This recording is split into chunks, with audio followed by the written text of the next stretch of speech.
بسم اللہ الرحمن الرحیم۔ شروع اللہ کے نام سے جو بڑا مہربان اور نہایت رحم کرنے والا ہے۔ میرے محترم عزیز بہن بھائیوں، ملک الموت نے حضرت فاطمہ زہرا رضی اللہ تعالیٰ عنہ کی روح قبض کیوں نہ کر سکے؟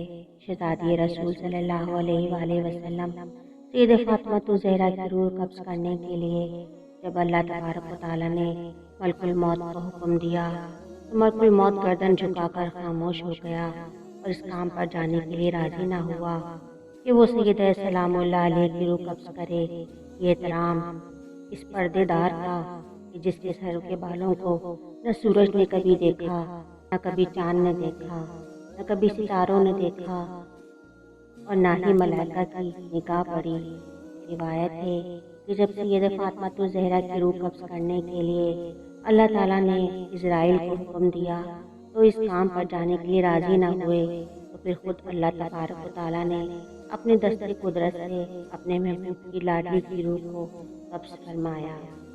حضرت سلمہ ام رافع سے روایت ہے کہ خاتون جنت نے مجھ سے کہا، امی جان مجھ کو غسل کرا دیجیے، لہٰذا میں نے پانی ڈالا اور آپ نے خوب مل کر غسل کیا، پھر اپنے نئے کپڑے طلب فرمائے اور کپڑے بدلے اور فرمایا کہ میری چارپائی مکان کے درمیان میں رکھ دی جائے۔ آپ چارپائی پر قبلہ رخ لیٹ گئیں۔ فرمایا، امی جان اب میں فوت ہو جاؤں گی، میں نے غسل کر لیا ہے، لہٰذا کوئی اب میرا جسم نہ کھولے۔ لہٰذا آپ کو حضرت علی رضی اللہ تعالیٰ عنہ نے بغیر غسل کیے دفن کر دیا۔ ابن سعد عبداللہ بن محمد عقیل کی روایت میں ہے کہ وفات سے قبل خاتون جنت نے حضرت علی رضی اللہ تعالیٰ عنہ کو غسل کے لیے پانی کا انتظام کرنے کو کہا اور اپنا کفن منگوایا جو موٹی قسم کا سوتی کپڑا تھا۔ آپ نے اس کو پہن لیا اور خوشبو لگائی اور حضرت علی رضی اللہ تعالیٰ عنہ کو وصیت کی کہ وفات کے بعد ان کے جسم کو نہ کھولا جائے اور اسی طرح ان کو دفن کر دیا جائے۔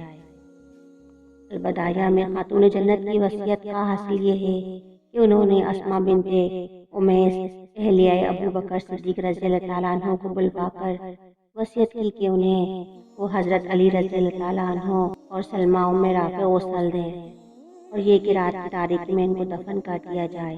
الغرض آپ کی وفات رمضان سن 11 ہجری سے شنبے کی شب 29 سال کی عمر میں ہوئی۔ اسلام میں سب سے پہلے آپ کو تابوت میں چھپایا گیا اور منگل کی شب میں حضرت علی رضی اللہ عنہ نے آپ پر نماز جنازہ ادا کی اور دفن کر دیا۔ ام المومنین حضرت عائشہ رضی اللہ عنہ سے روایت ہے کہ میں نے نبی کریم کی صاحبزادی سید فاطمہ زہرا رضی اللہ عنہ سے بڑھ کر کسی کو عادت و اطوار اور نشست و برخاست میں رسول کریم صلی اللہ علیہ وآلہ وسلم سے مشابہت رکھنے والا نہیں دیکھا۔ حضرت ابن عمر سے روایت ہے کہ آقا و مولا جب سفر کا ارادہ فرماتے تو سب سے آخر میں حضرت فاطمہ زہرا رضی اللہ عنہ سے مل کر سفر پر روانہ ہوتے اور جب سفر سے تشریف لاتے تو بھی سب سے پہلے سید فاطمہ زہرا رضی اللہ عنہ کے پاس تشریف لاتے۔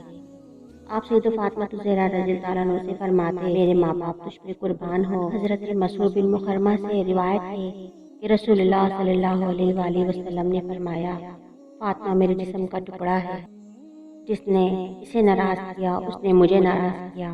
بخاری اور مسلم۔ حضرت انس سے روایت ہے کہ نبی کریم صلی اللہ علیہ وآلہ وسلم نے سید فاطمہ زہرا رضی اللہ عنہ کی ان کی شادی کے موقع پر خاص دعا فرمائی، اے اللہ میں اپنی اس بیٹی کو اور اس کی اولاد کو شیطان مردود سے تیری پناہ میں دیتا ہوں۔ حضرت بریدہ رضی اللہ عنہ سے روایت ہے کہ سیدہ فاطمہ زہرا رضی اللہ عنہ اور حضرت علی سیدنا رضی اللہ عنہ کی شادی کی رات حضور اکرم صلی اللہ علیہ وآلہ وسلم نے ان پر پانی چھڑکا اور فرمایا، اے اللہ ان دونوں کے حق میں برکت دے اور ان دونوں پر برکت نازل فرما اور ان دونوں کے لیے ان کی اولاد میں برکت عطا فرما۔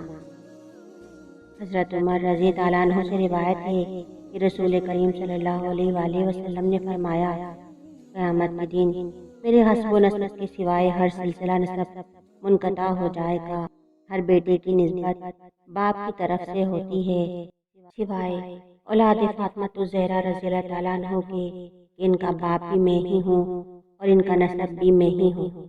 سبحان اللہ۔